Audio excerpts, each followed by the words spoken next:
अस्सलाम वालेकुम दोस्तों। आजकल हम जो एक अखबार का जो कॉलम है वो पढ़ रहे हैं कि एक न्यूज़ में उर्दू न्यूज़ में एक खबर आई है कि एक डॉक्टर है जो नोबल प्रोफेसर साइंटिस्ट है, सॉरी, जो नोबल इनाम याफ्ता है, उसने बयान दे दिया कि 2 साल के अंदर अंदर जो वैक्सीन है जिन्होंने लगवाई है वो मर जाएंगे और इनको कोई नहीं बचेगा, ये हो जाएगा, वो हो जाएगा।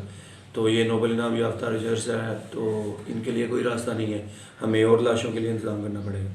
तो ये सारी न्यूज़ जो है हम व्हाट्सएप पे आजकल ग्रुपों में शेयर हो रही है और हम देख रहे हैं, और ये और भी और भी मुल्कों में ये चीज़ शाया हुई है।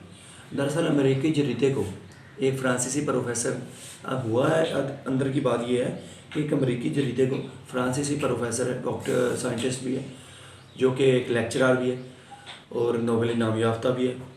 तो उन्होंने एक बयान जरीदे को, अमेरिकी जरीदे को जारी किया है, तो जो शाया हुआ है अखबार में, उनका लाइव कवरेज मौजूद है। तो मैं आपको बताता चलूँ कि उन्होंने क्या कहा था, वजह क्या बनी और मसला क्या हुआ था। उन्होंने जो स्टेटमेंट 25 मई को शाया की है, जो 25 मई को शाया हुआ है उर्दू अखबार में, पहले तो ये जो उन्होंने जो कहा है आया कि वो कैसे कहा था और लिखने वाले ने क्या लिखा है। पहली तो बात ये कि जो सर्च हमने की है इस बात की, उसमें यह हुआ कि जो उसने अमेरिकी जरीदे को इंटरव्यू दिया था उसमें उन्होंने 2 साल का जिक्र ही नहीं किया हुआ। ये ट्रांसलेशन गलत हुई है पाकिस्तान में, उर्दू अखबार, उन्होंने 2 साल का जिक्र नहीं किया था। उन्होंने ये भी नहीं कहा था कि हर बंदा मर जाएगा। इसकी मैं आपको साफ मिसाल दे देता हूँ कि जिन लोगों पे तजर्बे किए थे वैक्सीन के, उनको कम से कम 1.25 साल तो हो गया, तो 1.25 साल के अंदर तो उनमें से कोई बंदा नहीं मरा। तो 2 साल के अंदर अंदर मरने थे ना, तो 2 साल से पहले तो कोई नहीं मरा। तो जब 2 साल पूरे हो जाएंगे उसी दिन सारे मर जाएंगे। तो ये ऐसा नहीं है, ये ट्रांसलेशन में गलती हुई है। ट्रांसलेशन में गलती के बाद अब हम चलते हैं अपने दूसरे पॉइंट की तरफ कि वो बंदा कौन है, उसका तारफ़ करवा देते हैं। ये एक फ्रांसीसी प्रोफेसर है, ये 2 बड़ी यूनिवर्सिटियों में पढ़ाता है, एक मास्टर टाउन में, एक शंघाई यूनिवर्सिटी में, चाइना में, चाइना की शंघाई यूनिवर्सिटी। इन 2 यूनिवर्सिटियों में ये लेक्चर देते हैं। ये साइंटिस्ट हैं अपना वायरोलॉजी के। वायरोलॉजी क्या होता है? वायरोलॉजी वायरस के मतलब जो इल्म है उसको वायरोलॉजी कहते हैं। वायरोलॉजी के ये प्रोफेसर, इनको मैं आपको बताता चलूँ कि 1986 इनको एक नोबेल इनाम नहीं मिला। 1986 में लोइटस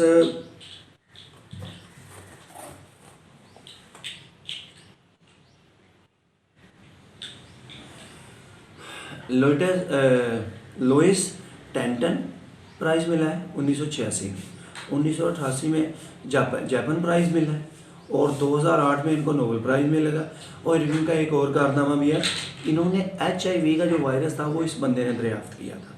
ये इस बंदे के नाम है पूरी दुनिया में। HIV का जो वायरस है वो इस बंदे ने दरियाफ्त किया है और दुनिया की 2 बड़ी यूनिवर्सिटीज़ में भी पढ़ा चुका है ये बंदा। और अभी इस बंदे ने बयान दिया था कि ये साइंस की एक बहुत बड़ी गलती है वैक्सीन लगाना, और वैक्सीन लगाना जो बहुत बड़ी गलती है साइंस की और तिब्बी बहुत बड़ी ख़राबी है, जिस पर और लोगों ने भी सर्च की है और उन्होंने मेरे इस मौक़िफ़ की हमायत की है। तो दोस्तों, ये बंदा, आपको भी पता है कि ये साइंटिस्ट होते हैं, ये थोड़े से हिल जाते हैं। 88 साल इसकी एज है, ये थोड़ा हिला हुआ है।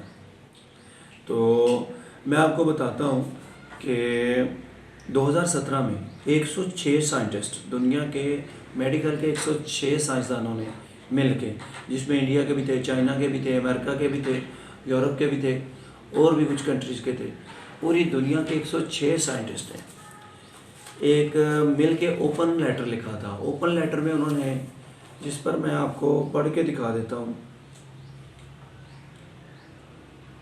ओपन लेटर में उन्होंने लिखा था कि हमारे दरमियान एक ऐसा शख्स है जो नोबेल इनाम का फ़ायदा उठाते हुए अपने पैगामात फैला रहा है जो कि इसके इल्म से बाहर है और अफवाहें फैला रहा है जिसे अफरा तफरी पैदा करना चाहता है, और हम इसको कबूल नहीं करते, अफवाहें फैलाता है। ये 2017 में 106 साइंटिस्ट ने इसके ख़िलाफ़ ये लेटर लिखा था, ओपन लेटर था। तो दोस्तों अब आप इस बारे में क्या कहते हैं, जिस बंदे को अपने उसके साइंटिस्ट ही ये कह देंगे ये बंदा अफवाहें फैलाता है, जो इसके इल्म से बाहर है वो बातें करता है, तो फिर इस क्योंकि इसका शोबा ही और है, ये और शोबे से बात कर रहा है, इसका शोबा और है।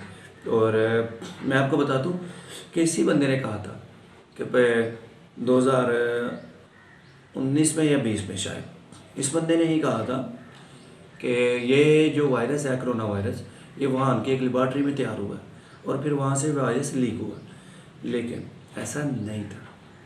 बाद में ये सारी खबरों की तरदीद हुई और पता चला कि ये तो एक सियासी बात करने के लिए सियासी रंग था। ये भी इसको चाइनीज़ वायरस कहता है, जैसा कि डोनाल्ड ट्रंप कहता था Chinese virus, same to same ये भी इसको चाइनीज़ वायरस ही आज तक कहता है। तो दोस्तों ये इसका कहने का मकसद जो था ना, इसने बात भी और एंगल से की थी, ट्रांसलेशन में भी काफ़ी सारी गलतियाँ हुई हैं, क्योंकि वैक्सीन जो होती है वो हमारे बॉडी में एंटीबॉडीज़ बनाती है। कोई भी वायरस जब हमारी बॉडीज़ में दाखिल होता है तो हमारी बॉडी एंटीबॉडीज़ बनाती है, तो जो वायरस को मारती है, अगर हमारी बॉडी में इम्यूनिटी सिस्टम ठीक है तो। लेकिन अगर कुछ बंदों के काम में या किसी ने वैक्सीन लगाई है तो उसकी बॉडी को एंटीबॉडीज़ बनाने की ज़रूरत नहीं, उसकी बॉडी में पहले से एंटीबॉडीज़ मौजूद होंगी।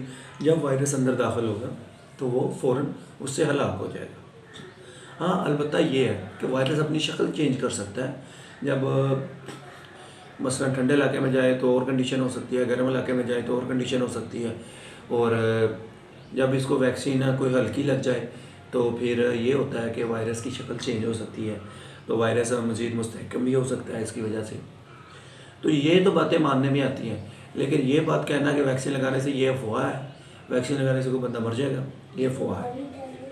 तो इस बारे में हमें एहतियात करना चाहिए, ऐसी अफवाहों से बचना चाहिए, ठीक है। ये डॉक्टर भी आधा खिला हुआ है, तो इस बारे में एतबार नहीं करना चाहिए और अपनी अपनी वैक्सीन जाके लगवाओ, हमें वैक्सीन लगवाना। इसके साथ ही दोस्तों अपनी इजाज़त दीजिए, अल्लाह।